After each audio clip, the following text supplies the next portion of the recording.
Teoricamente, acho que a gente está ao vivo aqui. Eu queria esperar alguém chegar para ver se eu estou de lado, porque aparentemente eu estou de lado. E eu não sei porquê, né?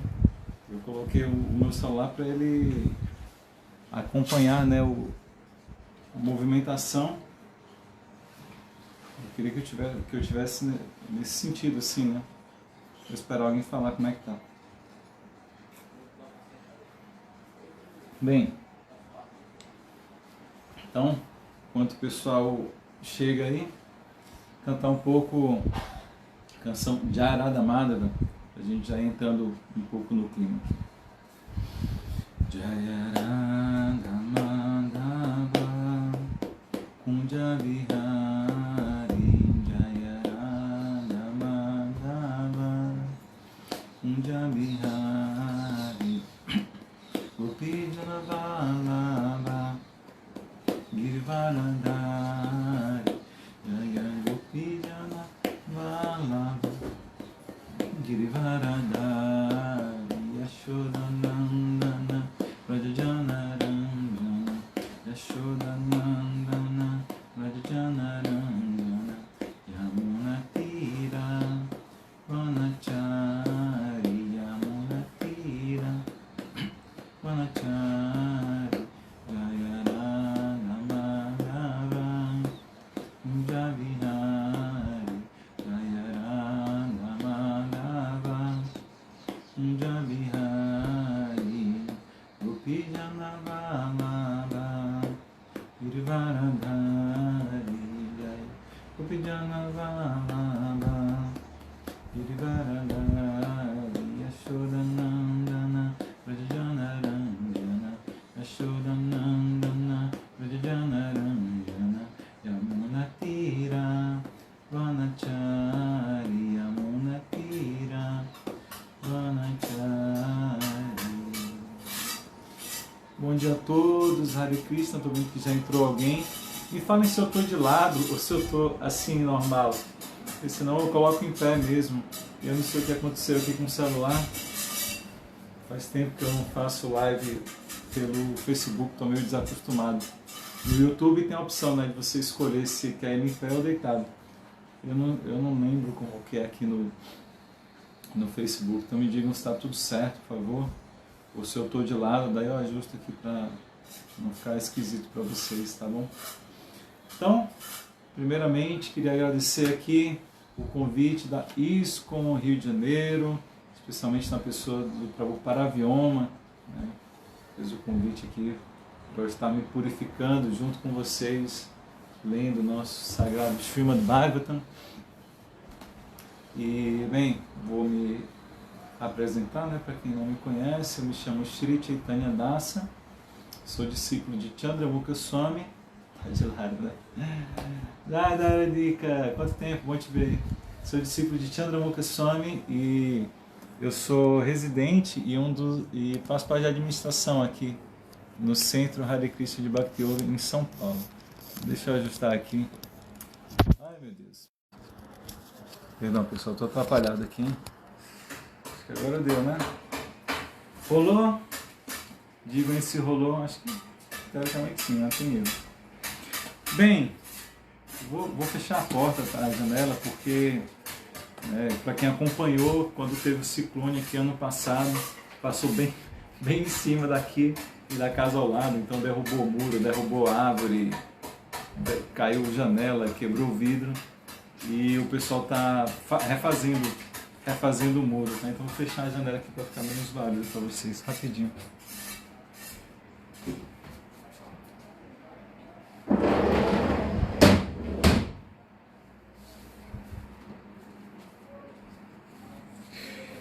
Um muro, inclusive, bem reforçado, viu? Se esse muro aí... Olha, eu vou falar, só um furado. Agora tem que ser, não é só qualquer ciclone não, para derrubar esse muro agora. Beber uma aguinha.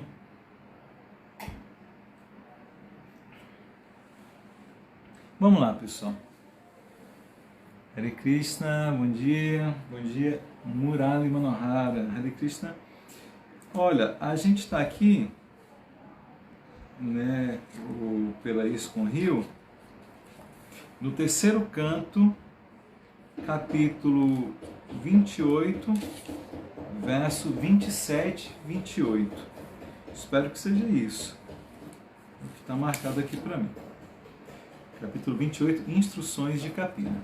Então, antes da gente fazer a leitura aqui do verso, como sempre, vamos entoar um mantra para reverenciar a pessoa suprema, que é esse Deus que está em tudo e que é Krishna, o filho de Vasudeva. Vocês podem repetir de suas casas. Om Namo Bhagavate Vasudevaya. Om Namo Bhagavate Vasudevaya. Om Namo Bhagavate Vasudevaya.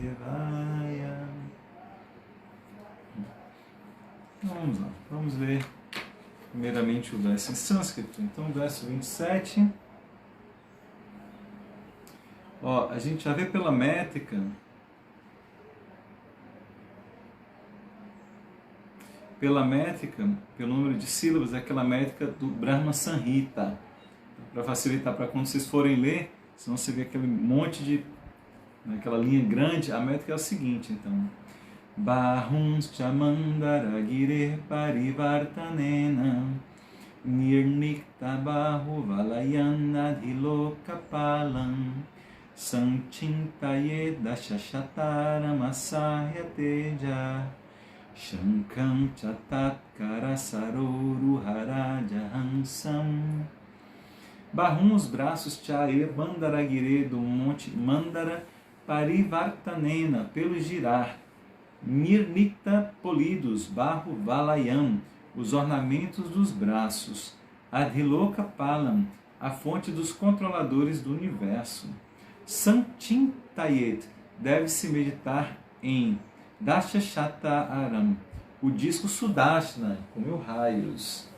Asarya Teja, brilho deslumbrante. Shankam, o búzio, Cha também. Tatkara, na mão do Senhor. Saroruha, semelhante ao lótus. Raja Hamsam Konsis.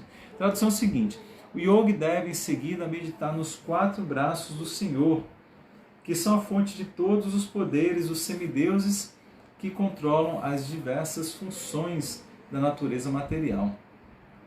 Então, o yogi deve concentrar-se nos ornamentos polidos que foram lustrados pelo monte Mandara enquanto este girava. Ele também deve contemplar devidamente o disco do Senhor, a Sudarshana Chakra, que contém 1000 raios e um brilho deslumbrante, bem como o búzio, que parece um cisne na palma de lótus de sua mão. Olha que lindo! Uau! Imagina agora o búzio ali, como um cisne, parece mesmo, né? É muito poético o Bhagavad. Na palma de lótus da mão de Krishna ou Vishnu. Então vamos ler o significado dado pelo nosso querido mestre Srila Prabhupada. Jaya Srila Prabhupada. Todas as divisões da lei e da ordem emanam dos braços da Suprema Personalidade de Deus. Muito interessante, né? A lei e a ordem do universo são dirigidas por diferentes semideuses. E aqui se diz que emanam dos braços do Senhor. Menciona-se aqui o Monte Mandara, porque quando os demônios bateram o oceano de um lado e os semideuses do outro, o Monte Mandara foi usado como batedeira. Vamos explicar isso tudo, calma, tá? Quem não conhece. O Senhor, em sua encarnação como tartaruga, tornou-se o pivô para a batedeira e assim a rotação do Monte Mandara poliu-lhe os ornamentos. Em outras palavras, os ornamentos nos braços do Senhor são tão brilhantes e lustrosos que parecem ter sido polidos muito recentemente.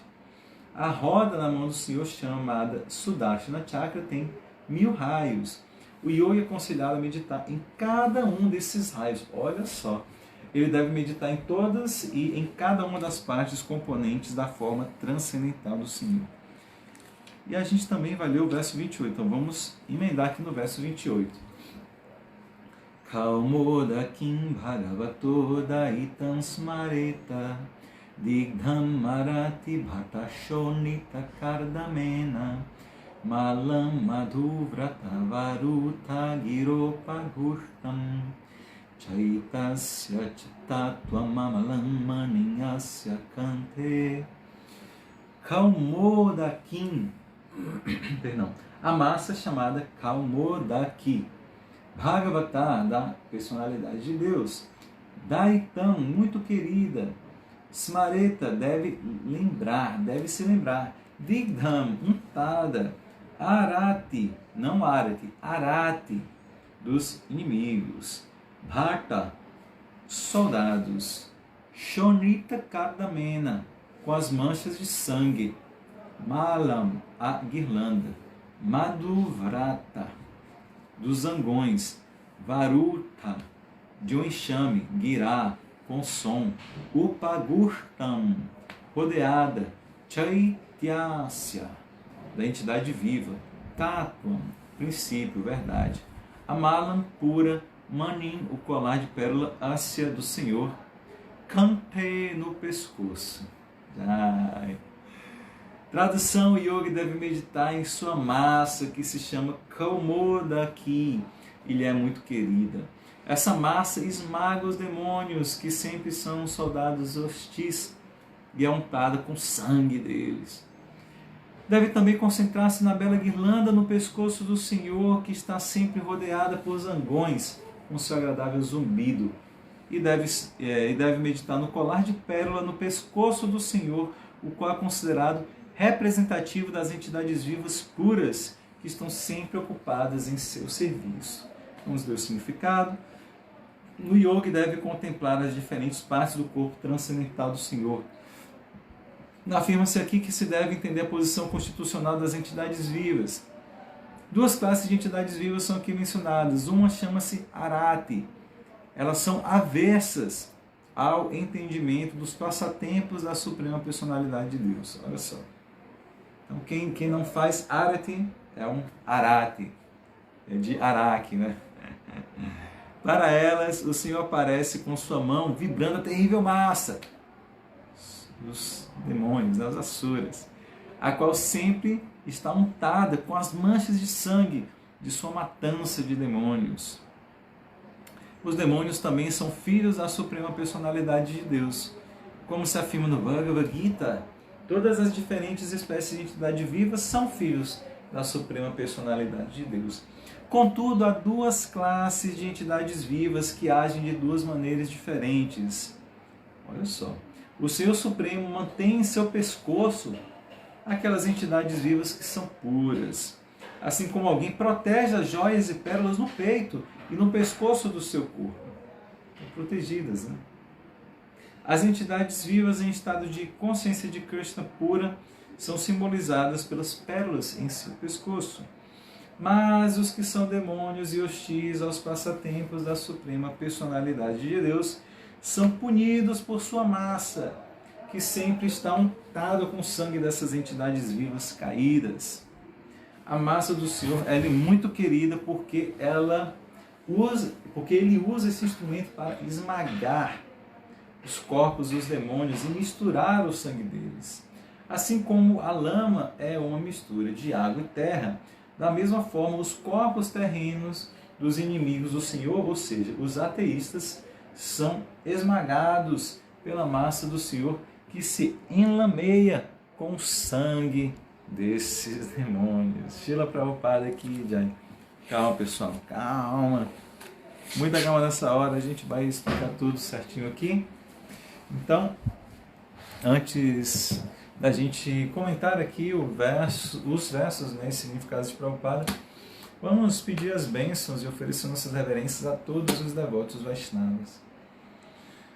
Om Agyanati Mirandasya Gyananjana Shalakaya Chakshuram Militam Jena Tasmai Shri Gurave Namaha.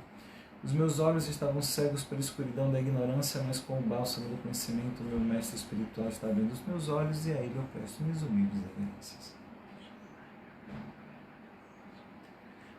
Vishnu Padaya Krishna Krishna Vishnu Bhakti Vedanta Swami Tinam Vancha Kalpa Tarubhyascha Kripa Sindhu Deva Chapati Pavanivel Vaishnava. Vamos reler os versos. 27. O yogi deve em seguida meditar nos 4 braços do Senhor, que são a fonte de todos os poderes dos semideuses que controlam as diversas funções da natureza material. Então, Yogi deve concentrar-se nos ornamentos polidos que foram lustrados pelo monte Mandara, enquanto este girava. Ele também deve contemplar devidamente o disco do Senhor, a Sudarshana Chakra, que contém 1000 raios e um brilho deslumbrante, bem como o búzio, que parece um cisne na palma de lótus de sua mão. Olha como é a memória. Eu já tinha esquecido essa comparação do búzio e o cisne na palma de lótus da mão de Cristo. Você acredita? Olha a memória como é. Sempre que eu tocar o búzio, eu vou tentar lembrar disso. Sempre que a gente vê um búzio na mão de Cristo, né, ou a marca do búzio, a gente tem que meditar isso. O búzio é como um cisne, a mão de Cristo é como um lótus. Verso 28, Yogi deve meditar em sua massa que se chama Kaumodaki. Ilha é muito querida. Essa massa esmaga os demônios que sempre são soldados hostis e é untada com o sangue deles. Deve também concentrar-se na bela guirlanda no pescoço do Senhor, que está sempre rodeada por zangões, com seu agradável zumbido, e deve meditar no colar de pérola, enrolei a língua, no pescoço do Senhor, o qual é considerado representativo das entidades vivas puras que estão sempre ocupadas em seu serviço. Hare Krishna. Deixa eu só virar o ventilador um pouco para o lado, porque eu estava com muito calor, coloquei o ventilador em cima de mim, agora tá muito vento, tá aqui, é um segundo aqui, é muito rápido mesmo. Perdão, deu mais do que um segundo, mas já voltei aqui. Pronto. Então, só para contextualizar aqui, quem não vem acompanhando esse trecho aqui do Srimad Bhagavatam, como está falando o nome do capítulo, né? São as instruções de Kapila. Eu peço perdão, quem está assistindo aqui, porque eu gosto de, quando eu vou explicar um verso do Bhagavatam, assim, partir do pressuposto que tem alguém que está assistindo pela primeira vez que não conhece nada. Tipo assim, como se fosse minha mãe assistindo, né? Antes de mais nada, Jai Sanatana Dharma, bom dia, Hare Krishna, reverências. Que bom ter sua presença auspiciosa aqui. Feliz Ano Novo a todos também, tá? Eu não sei se eu dei Feliz Ano Novo para ninguém ainda esse ano. Bem, então, só para explicar, então quem foi Kapila? Quem é Kapila que está dando essas instruções? Kapila é um avatar de Deus, né? Então, pela nossa teologia, Deus tem várias formas, né? A forma original é Krishna, né? Da forma negra, cor negra, azulado, toca flauta, aquela coisa toda. Mas ele tem outras formas também. E ele fala na Bhagavad Gita, inclusive, que de tempos em tempos ele vem aqui para o mundo material quando tem um aumento da irreligião e um declínio da religião. Ele explica que ele vem proteger os devotos, como falou aqui, né, no verso, proteger os devotos, acabar com aqueles que estão causando a irreligião e restabelecer os princípios religiosos. Então, deixa eu beber um pouco d'água. Então, Kapila, aí, quando Deus vem no mundo material, o termo correto é avatar, significa aquele que desce. Por que a gente, às vezes, usa encarnação para a pessoa entender melhor, mas o termo encarnação não estaria muito correto, porque encarnação dá a ideia de carne, dá a ideia de que quando Deus vem no mundo material, ele tem um corpo material. E o corpo dele não é material, o corpo de Cristo é sempre transcendental. Ele fala isso no 4º capítulo da Bhagavad Gita. Mas enfim, só para a maioria, todo mundo aqui já conhece Kapila Deva. Então ele veio aí há muito tempo atrás, né, na primeira era, na verdade. E ele é o que a gente chama de um Yuga Avatara. Yuga Avatara é a forma de Deus que vem para trazer o método de autorrealização para aquela era específica. Então, em outros tempos, como por exemplo, aqui está falando da era de Satya Yuga, Kapila Deva veio trazer o método de autorrealização para Satya Yuga, que é a prática de yoga. E quem é o Yuga Avatara para essa era? É Sri Chaitanya Mahaprabhu, que é Krishna que veio nessa era para trazer o santificado seja o vosso nome, trazer o cantar dos santos nomes. Tá bem? Então, ele está explicando aqui como que deve ser essa meditação iógica. Então, bem interessante, porque não é aquele yoga só de você fazer postura, né? Porque a gente já está vendo que ele já está meditando na forma de Deus. Mas ele falou que você deve realmente começar ali pelos yamas, niyamas, os asanas, pranayama, que é a respiração, pratyahara, né, uma introspecção, e aí depois você começa a meditar em Deus no coração. Ó, aqui, ó, a partir do verso 13, ele já vai descrevendo como é o Paramatma, né, o termo técnico, a superalma, que é Deus no nosso coração.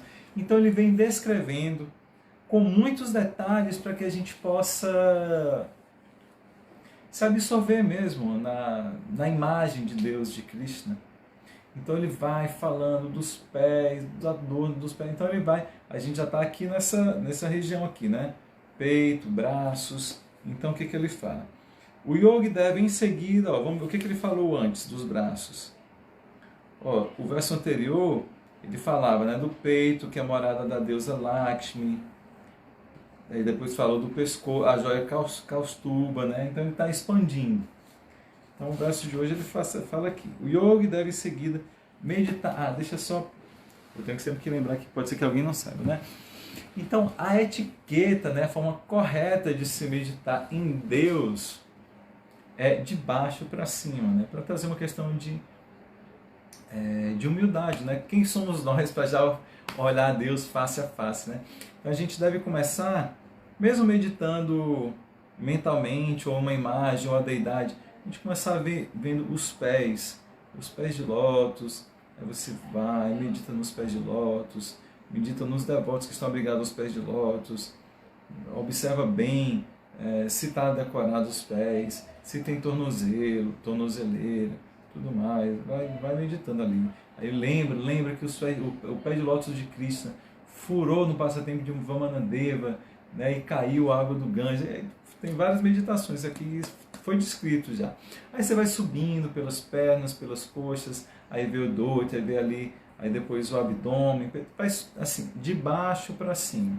Tá? Essa é a maneira correta de se olhar a deidade e se absorver o máximo possível em cada um desses pontos. Por isso que cada ponto ele dá várias informações. Ele fala, o yogi deve em seguida meditar nos 4 braços do Senhor. Como ele está falando do Paramatma, essa forma que tem 4 braços, em que em cada um dos braços ele segura um objeto diferente, né? Ele segura 2 objetos auspiciosos, né, para os devotos, e 2 objetos com os quais ele acaba com os asuras, os seres demoníacos. Então, para os devotos ele segura uma flor de lótus e um búzio, e para os não devotos ele segura uma massa, que é tipo um porrete, assim, né? É um cabo de ferro com uma bola bem grande, assim. Então, uma das armas dele, e outra arma é a Sudarshana Chakra, que foi citada aqui.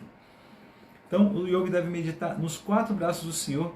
Aí fala que são a fonte de todos os poderes dos semideuses que controlam as diversas funções da natureza material. Isso é interessante, porque primeiro, né, dá essa informação, né, que a gente tem tudo aqui, tá, ó, por exemplo, o sol está aqui brilhando, aqui, tá até forte aqui, batendo na parede, refletindo aqui no meu rosto. Então tem uma deidade que controla o sol. Opa, dá uma volta que eu estou dando aula aqui. Aí tem o vento também, que é Vayu, uma outra deidade. Tem a terra, que é outra deidade. Agni, que é uma outra deidade. Então tudo no mundo material tem uma deidade. Agora, os poderes, a gente chama de semideuses, né? Esses administradores aqui dentro da natureza material. Agora, o poder que eles têm vem da própria Suprema Personalidade de Deus. É muito interessante falar que vem dos braços, porque como eles estão administrando a natureza material, a gente sabe que também os administradores aqui mesmo, né, no nosso planeta são os kshatras, né, a classe kshatriya, que é considerado os braços de Deus, né, porque é quem está fazendo as coisas ali, né? Então, né, tá falando então já é uma meditação. Quando você olha, você não olha só fisicamente os braços ali de Vishnu ou do Paramatma. Você imagina, assim, os braços, né, e medita, são os administradores, são os kshatras, são os semideuses. Os braços de Krishna ou de Vishnu é que dão poderes para os semideuses e por aí vai, né? Então o yogi deve concentrar-se nos ornamentos polidos. Aí você vai ver, porque vai estar com com pulseira, né, com os objetos que está segurando, e fala que foram lustrados pelo Monte Mandara enquanto esse girava. Então já dá uma outra informação, que foi um avatar muito específico de Krishna, né, que aqui está explicando, né? O que acontece? Nessa primeira era, os seres divinos e demoníacos, eles constantemente estavam lutando, né? Hoje em dia também, né? Sempre lutando, mas eles moravam em planetas diferentes, né? Mas aí eles querem... Bem, eles fazem um arranjo, né? Porque os semideuses querem o néctar da imortalidade para poder parar com essa briga com os demônios a ganhar deles, né? Mas eles não vão conseguir obter o néctar que estava no fundo do oceano assim, sozinhos, né? Então tem todo um arranjo que eles né, fazem um arranjo junto com os demônios, semideuses e demônios, para bater o oceano de leite para poder extrair o néctar da imortalidade. E para bater o oceano, é porque assim, naquela época eles não usavam liquidificador, né?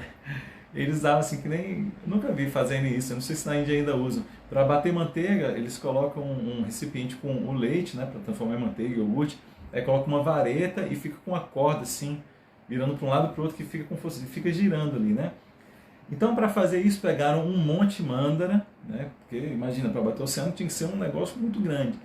E a corda que usou foi a serpente Vasuki, se não me engano, uma serpente enorme ali, mas precisava de um apoio embaixo. E aí que vem Krishna na forma de uma tartaruga gigantesca que ficou ali embaixo como, né, para servir de apoio para essa batedura. Mas é dito que nessa batedura, primeiro que coçou as costas, né, quando estava ali friccionando, coçou as costas de Krishna. E segundo que é dito que também nessa esfregada ali da montanha, lustrou ali todos os adornos de Krishna, né? Então, bem transcendental. Então, tudo coisa que dá para... Olha só, você dos braços medita nos administradores, que são semideuses, dos ornamentos, você medita na batedura do oceano, porque a batedura do oceano, a montanha o Monte Mandara lustrou os ornamentos, então tudo assim muito... Para você se deter em cada detalhe do corpo ou dos ornamentos, você vai meditando e puxando histórias a partir daquele ponto específico. Aí vai falando os objetos que ele segura, né? Então, a Sudarshana Chakra. Chakra significa roda, né? Então, a Sudarshana Chakra é uma roda, não dá muito para explicar. É uma roda brilhante, assim, com a qual Krishna, né, o visto, corta a cabeça dos inimigos, né? E é dito que ela tem 1000 raios. E aí Prabhupada fala no significado, né, que dá para meditar em cada um dos 1000 raios dessa Sudarshana Chakra, então, novamente, né, bem detalhado. E também fala do búzio, que tem essa meditação bonita, né, bem poética que a gente comentou, porque ele segura ali o búzio aqui na mão e fala, o búzio branquinho ali, né, parece um cisne sobre a mão de lótus, né? Então, imagina um lótus com um cisnezinho em cima ali, porque a gente compara, né? Tudo que é de Cristo, assim, a gente fala que é lótus.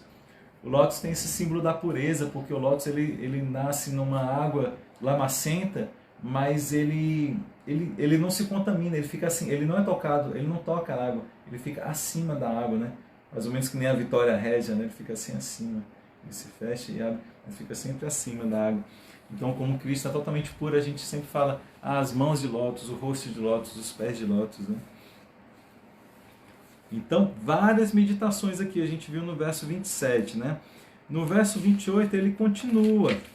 Então ele fala, o yogi deve meditar em sua massa, aquela arma que eu comentei, que se chama Kaumodaki. Ele é muito querido, tem até nome, né? As armas tinham nomes, né? É assim. Tem gente que, às vezes tem gente que assim... músicos que dão nome aos seus instrumentos, né? Eu lembro, tem um guitarrista, eu não lembro, eu acho que ele já morreu, né? Um guitarrista famoso de blues, B.B. King. Ele tinha a guitarra dele, eu acho que é Lucille, o nome da guitarra dele. Eu também, a minha primeira bateria, eu dei nome para a minha primeira bateria também. Então, assim, você pode até lembrar, né? É uma coisa mais para você ir lembrando. Você vê a massa e lembra assim, como é o nome mesmo da massa da massa de Krishna, de Vishnu, aí você lembra, é Kaumodaki, é a massa que ele usa para a esmagar os demônios. Então, aqui fica bem sanguinário, né? Esmaga os demônios, que sempre são soldados hostis, e é untada com o sangue deles. O que acontece? Naquela época, eu lembro de Guru Maharaj, Chandramukha Swami, ele fala que do mesmo jeito que tem devotos puros, tem demônios puros também. Porque nessa época era assim, né? São seres que eram inimigos de Deus mesmo, imagina. Então, lembrando, né, que mesmo os demônios, assim, enquanto almas, são almas puras, mas eles estão identificados, né, com aquele personagem, são, assim, têm inimizade em relação a Krishna, né? Então, nessa primeira era, como eu falei, os demônios e os semideus moravam viviam em planetas diferentes. Na segunda era, eles vivem no mesmo planeta, porém em famílias diferentes. Na terceira era, além de no mesmo planeta, eles estão presentes na mesma família. O exemplo perfeito é a Batalha de Kurukshetra. A gente vê de um lado, né, quem estava do lado do Dharma, os Pandavas, do outro lado os Kurus, que eram encarnações mesmo, assim, de asuras, né? E mesmo quem estava os Pandavas eram, né, filhos de semideuses e também tinham semideuses que nasceram ali naquelas famílias, né? Encarnaram ali. Agora, nessa era, a gente não vê mais Krishna matando os demônios. Por quê? Porque agora a natureza divina e demoníaca está dentro da gente mesmo, né? Como a gente assistia naqueles desenhos animados, né? Que a pessoa está assim, aí dentro da mente dela, e de um lado tem um anjinho e do outro lado tem um diabinho. Então, mais ou menos isso, como tem aquela história, né, que os índios, né, que o índio, né, contam, né, que tem dois lobos que guerreiam dentro de nós, um lobo bom e um lobo mau, né? E o lobo que vence é aquele que vai, o qual a gente alimenta mais, né? Então, toda essa história. Então, hoje em dia, todos nós, assim, nós temos um pouco de natureza, tanto divina quanto demoníaca, não é? Basta a gente ler o capítulo 16 da Bhagavad Gita, a gente vai ver as qualidades divinas e as qualidades demoníacas, e às vezes a gente pode até se surpreender que, meu Deus, talvez eu tenha mais qualidades demoníacas do que qualidades divinas. É porque assim, agora eu lembro lembrei do devoto Mukunda, né, que é um sânscritólogo. Ele fala assim que o sânscrito é tão fino, tão elegante, que não existe a palavra demônio. Existe a palavra não divino, que é asura. Então essas qualidades demoníacas, né, tem um super peso aqui pra gente no ocidente, né, demônio, demoníaco. Mas o demoníaco é assim, o que afasta de Deus. Por exemplo, vaidade. Vaidade é demoníaco nesse sentido. A ira é demoníaco. O orgulho, a cobiça, é demoníaco no sentido de que nos afasta de Deus. Tá? Só pra gente não ficar muito assombrado assim, com as palavras. Então, hoje em dia, como a gente tem essas duas naturezas dentro de nós, não dava para matar assim, porque senão não ia sobrar muita gente aqui no mundo, né? Então, a gente tem que... Como é que o avatar dessa era, que é o Sr. Chaitanya, faz para matar o demônio dentro de nós? Como é que a gente mata o demônio dentro de nós? É com a arma do Mahamantra. Hare Krishna, Krishna Krishna, Hare Hare, Hare Rama, Rama Rama, Hare Hare. Então, quando a gente está sentindo invejoso, a gente canta a nossa japa para pedir para Krishna, para ele ajudar a matar essa inveja. Hare Krishna, Krishna Krishna, Hare Hare, Hare Rama, Rama Rama, Hare Hare. Krishna, me ajuda a matar aqui o demônio da inveja, ou da ira, ou da luxúria, ou da cobiça, ou do qualquer coisa assim. Eu acho que não estão aparecendo todos os comentários para mim, porque do nada apareceu um comentário, inclusive, Jai Prabhupada Parabéns, bom dia, Hare Krishna, reverências, bom dia, Fernando também, mas do nada apareceu um comentário do Parabéns falando, parece que melhorou, mas ele não tem um comentário anterior falando o que estava ruim. Então eu peço perdão, pessoal, às vezes eu já percebi que o Facebook tem dessas, tá? Não aparece todos os comentários, como não aparece todas as pessoas. Por exemplo, para mim está parecendo que tem 2 pessoas, e aparentemente talvez tenha mais do que 2 pessoas aqui. Então não sei, por exemplo, se o Prabhupada fez um outro comentário antes desse, porque para mim só aparece assim, parece que melhorou. Então, às vezes acontece, né? Às vezes o Prabhupada fala assim, você não respondeu a pergunta de não sei quem lá e tal. Então, outras pessoas, por exemplo, Eu vi aqui comentário da Sundarang, né? Jai Sundarang, bom dia, reverência. Acho que eu nem falei com ela. Do Sanatana Dharma, do Murali, da Eradika, do Fernando e agora do Prabhupada Vyoma. Então, caso alguém comente e eu não citar o comentário, é porque eu não estou vendo. Daí, de repente, essas outras pessoas podem falar assim: Chaitanya, responde o comentário do fulano. E aí eu posso dizer: eu não estou vendo. E aí vocês podem falar o que a pessoa falou, tá bom? Peço desculpa, mas é assim. Eu não sei porque que o Facebook faz isso, mas... Enfim. Então, só para explicar isso, né? Que nessa era não tem essa coisa de matar demônio, porque é uma coisa mais sutil, uma coisa interna, né? Então, a arma, Sangupangasta Pastadam, né? A arma é o Mahamantra, né? Nessa era. Agora, nessa primeira era, como tinha demônios de verdade mesmo, Krishna matava mesmo os demônios. Agora a gente tem que entender isso também, né? É porque é muito transcendental. Matar parece, matar uma coisa assim, pesada, né? Uma coisa irada, pesada. Mas todos são filhos de Krishna. Quando Krishna mata, ele está libertando, na verdade, né? Essas almas que são demoníacas, se Krishna não matasse, elas iam ter que nascer muitas vezes. E por conta do karma delas, elas iam ter que sofrer muito em todas nessas vidas que elas tiveram para poder pagar o karma delas. Agora, perdão pessoal, o pessoal fazendo um muro aqui, né? Agora, quando Krishna mata esses seres demoníacos, eu vou falar mais alto e mais perto, eles já são libertados. Vou ver se eu termino mais rápido a aula também. Eles já são libertados, já são liberados, já alcançam a liberação porque tiveram contato com Krishna. Então quem tem contato com Krishna obtém a liberação. Se é devoto, obtém a liberação já no mundo espiritual. Se não é devoto, obtém a liberação impessoal. Vou tentar acelerar aqui, pessoal, que vai ficar difícil com essa batedeira aí. Essa batedeira do oceano aqui, né? Vai ficar complicado.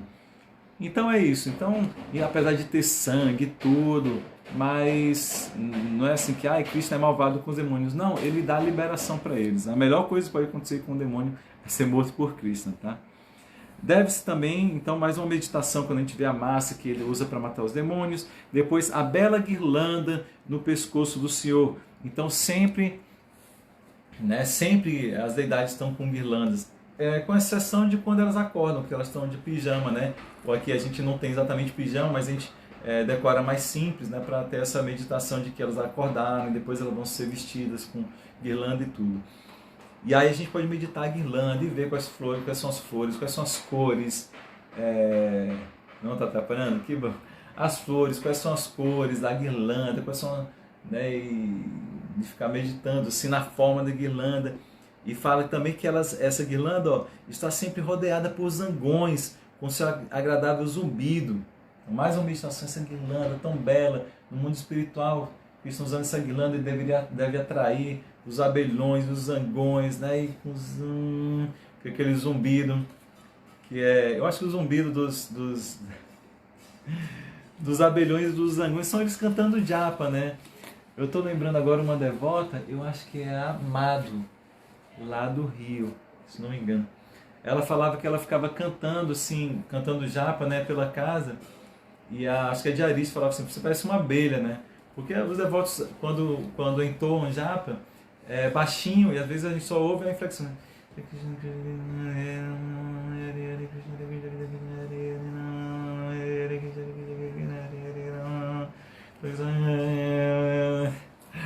Eu acho que talvez as abelhas e os zangões, né, e os abelhões, vai que eles estão cantando Hare Krishna, né, vai saber, é tão rápido que a gente não ouve, né, a velocidade que eles cantam o Mahamantra. É mais uma meditação que a gente pode fazer, né, estou fazendo uma especulação filosófica, não uma especulação mental, a gente pode fazer. Então, mais uma meditação. E deve meditar no colar de pérola, esse aqui é o último item, no pescoço, qual é considerado representativo das entidades vivas puras que estão sempre ocupadas em seu serviço. Opa, perdão, terminei chutando aqui. Então, é a última meditação que tem. Isso. Então, pronto. A gente pode meditar no colar de pérolas, que são como se fossem os devotos, falou. Porque aí ele fala, né, aqui no significado Prabhupada, explica que é assim, né? Os demônios ele mata, mas os devotos ele quer ter muito próximo dele. Então é como colar de pérolas, né? Alguém que tem uma coisa muito valiosa vai querer primeiro deixar próximo de si, né? Uma pessoa assim que, sei lá, de repente tem sei lá, alguma coisa valiosa, um relógio, alguma coisa assim, né? Ele vai querer sempre, vai querer que tivesse até junto com, assim, sempre próximo dele, né? Uma pessoa que tem um pedaço de diamante, de ouro, de repente ela não deixa nem em casa, que ela tem medo que alguém vai conseguir roubar, né, aquilo dela, então ela vai deixar muito próximo dela, né? E se for algo que ela acha belo, ela vai querer também mostrar para os outros. E isso é interessante. Então, esse colar de pérolas demonstrando que é algo valioso, que Cristo quer que tenha próximo dele e por que não? E para mostrar o valor para outras pessoas. Então, é muito interessante isso de comparar os devotos com colar de pérolas no pescoço de Krishna ou Vishnu, para mostrar isso, o quanto são valiosos os devotos, quanto Krishna quer manter os devotos próximos de si e mostrar assim, olha como os meus devotos são valiosos, né? Assim, colar de pérolas você quer mostrar. Tanto que, não é especulação, tanto que no capítulo que Krishna vai falar das suas opulências, né? Ele fala, né? Até eu lembro também mais uma vez de Guru Maharaj Chanam Goswami, que ele fala que uma das opulências de Krishna é que Magata Matprana Krishna. Perdão, agora deu um branco. Que ele fala, né, que Bodhayatas Parasparam Katayatas Chamamnitam Tushanti Cha Ramanti Cha Matita Magata Prana, é isso? Bem, eu talvez esteja confundindo com algum outro verso. Mas um dos como é que eu falei?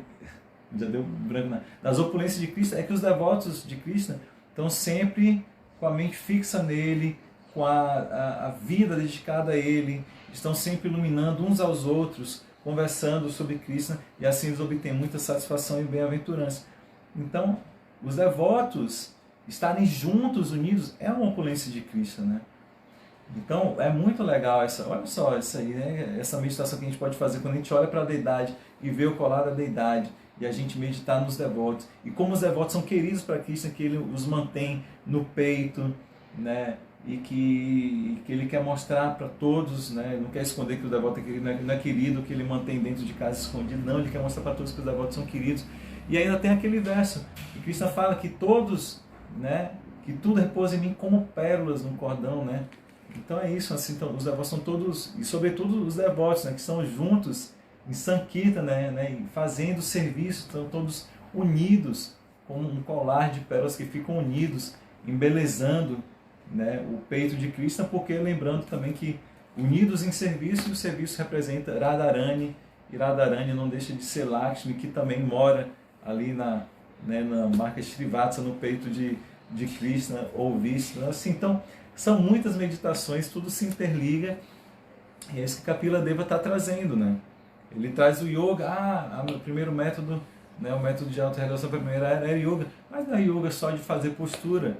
O yoga é só assim, para você conseguir ficar quieto e meditar em Krishna, e você vai meditando, assim, absorvendo sua mente em Krishna, porque você medita no cabelo de Krishna, na testa de Krishna, na sobrancelha, assim, em cada pontinho dele, né, em cada pérola do colar dele, aí você vai meditando.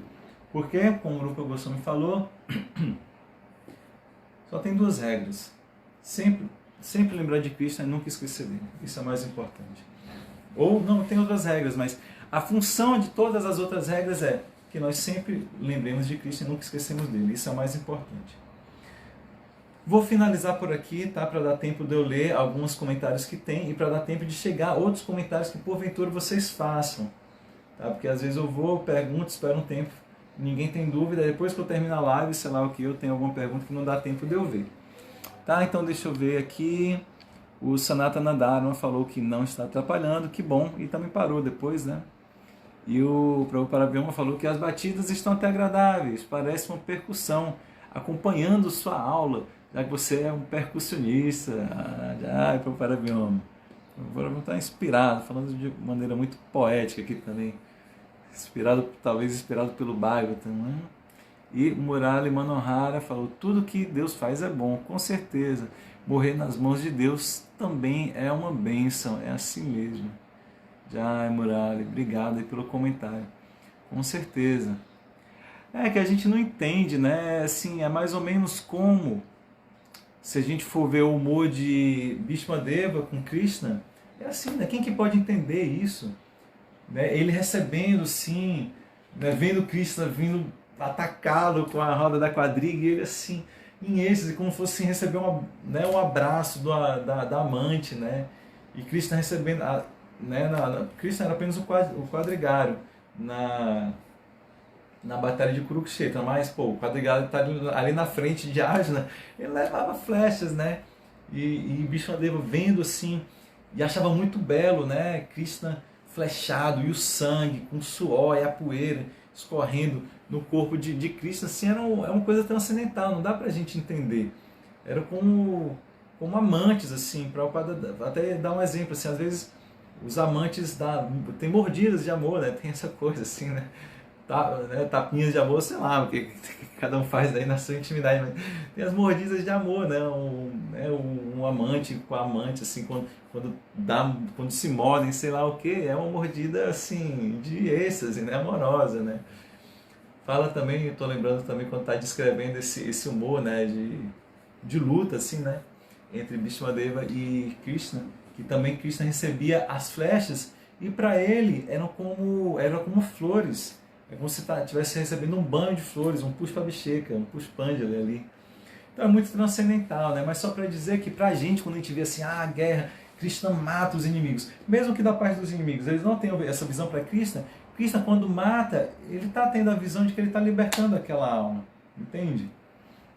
É assim, é aquela coisa, como o Murali falou, tudo que Deus faz é bom, mesmo que a gente não entenda. Quando a criança é levada para tomar injeção pelos pais, caramba, é terrível. Dá muito medo. Eu tinha medo de injeção quando era criança. Tanto que eu até estou lembrando aqui que eu tinha tanto medo de injeção que tinha um circo lá na cidade onde eu morava, no interior do Ceará e no Crato, que tinha monga. Monga, eu não sei se tem nos outros circos, é meio famoso, né? Monga, a mulher gorila. Que aparece uma mulher assim, depois pisca a luz e ela vira um gorila assim que sai e se solta e sei lá o que, e finge que vai pegar você assim, e dava muito medo. Né? Mas eu tinha tanto medo da monga, eu não sabia que era mulher gorila, eu sabia que tinha monga e todo mundo tinha medo. E me falaram que a monga era uma pessoa que era uma enfermeira, assim, que ia dar uma injeção, assim. Eu fiquei até com alívio quando vi que a monga, na verdade, era uma mulher gorila, que eu tinha menos medo de uma mulher gorila do que de uma mulher que viesse me dar uma injeção. O que eu quero dizer? Que para criança receber uma injeção é muito medonho, assim, é terrível, pelo menos para mim era, né? Mas os pais não... Bem, acho que foi um sinal aqui, já falou que já deu tempo, já quase 50 minutos já que eu estou falando aqui, já falou que a internet está quase caindo, e eu já li o comentário de vocês, eu acho que não tem mais nenhum comentário ou pergunta. Então, quero agradecer imensamente aqui, mais uma vez, para o Prabhupada Vyoma, toda a equipe aí da ISKCON em Rio de Janeiro, né? Obrigado pela oportunidade de eu estar me purificando aqui, falando Bhagavatam juntamente com vocês. Quero agradecer aqui a companhia de vocês, a presença, o tempo e a paciência. Peço perdão por qualquer falha, qualquer ofensa.